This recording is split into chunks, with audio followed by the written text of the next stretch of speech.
নোংরা পরিষ্কার করবেন, কখনো জল জমতে দেবেন না, আর কখনো প্লাস্টিক ব্যবহার করবেন না।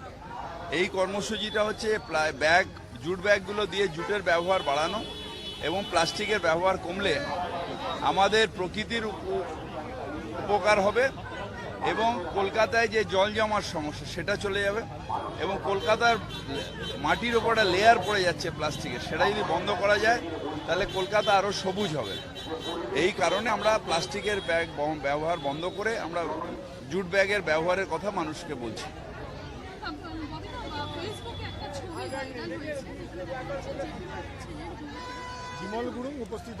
দেখুন, যারা অ্যান্টি সোশ্যাল, যারা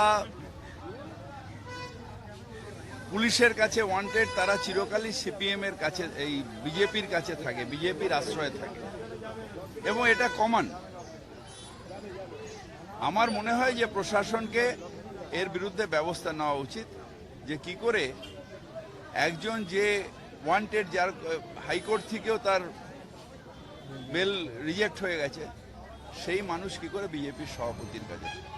দিলীপ ঘোষ নিজে বলছেন যে বিমল গুরুংদের নিয়ে আসা হয়েছে, আবারও হবে, কারণ একই দোষে বিনয় তামাং সাধু হয়ে গেছেন, বিমল গুরুং দোষী, ওনার এগেন্স্টেও প্রচুর কেস রয়েছে, এগুলো চক্রান্ত। এটা কোর্ট দেখে, আইন দেখে। দিলীপ ঘোষ বা ফিরহাদ হাকিম কেউ আইনের ঊর্ধ্বে নয়, সুতরাং এটা কোর্টে যদি ডিসিশন হয় কারোর কিছু বলার থাকবে না, কিন্তু যখন কোর্ট ডিসিশন দিয়েছে তখন নিশ্চিতভাবে এটা অন্যায়। আর একটা বিষয়, দিলীপ ঘোষ অন্য একটা বিষয় নিয়ে, যে রবীন্দ্র ভারতী নিয়ে এতটা বড় ইস্যু হলো, উনি বলছেন যে মেয়েদের যেভাবে ড্রাগস খাইয়ে আন্দোলন করার জন্য সামনে বসানো হচ্ছে, এর জবাব দেব না। তার কারণ ইনি অসভ্য, ইনি বর্বর, ইনি সভ্য সমাজে থাকতে পারেন না।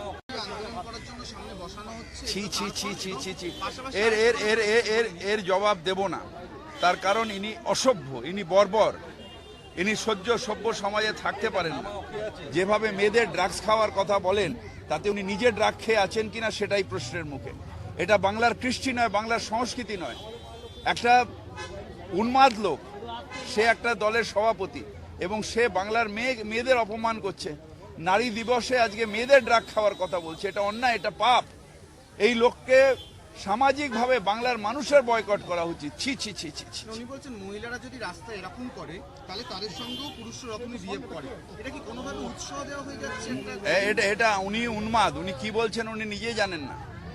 এটা অন্যায়, ওনাদের কৃষ্টি সংস্কৃতি এটা হতে পারে। বিক্ষুব্ধ ঘটনা নিয়ে মহিলাদের টানা উচিত না।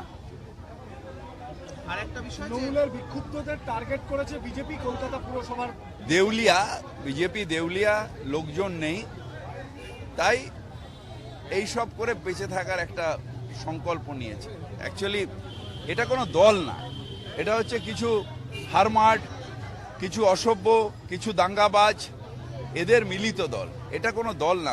দল হবে যে রাজনৈতিক দল হবে, সে মানুষের সেবা যাবে, মানুষের উপলব্ধি করবে, এই প্লাস্টিক বন্ধ করো বা মানুষকে ঠিক পথে নিয়ে যাবে।